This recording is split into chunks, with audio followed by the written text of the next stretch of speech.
Pakistan Peoples party کے کارکنان کی جانب سے NA-202 خیرپور پر سابق MNA نواب حسن کو ٹکٹ نہ دیے جانے پر سراپا احتجاج ہے۔ کارکنان ماتم کر رہے ہیں اور ہائے ہائے کے نعرے لگا رہے ہیں۔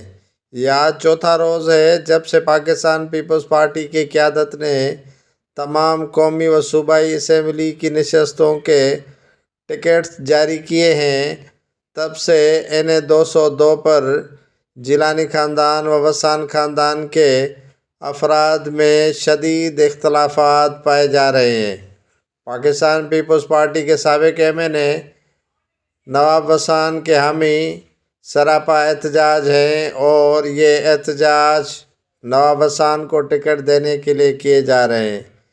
احتجاج کے دوران کئی کارکنان نے اپنے آپ کو آگ لگانے کی کوشش کی۔ ایک کارکن جھلس کر بھی شدید زخمی ہوا، اسے فوری طور پر اسپتال پہنچایا گیا۔ کارکنان کا ایک ہی مطالبہ ہے کہ نواب حسن کو NA-202 کی ٹکٹ دو ورنہ احتجاج جاری رہے گا۔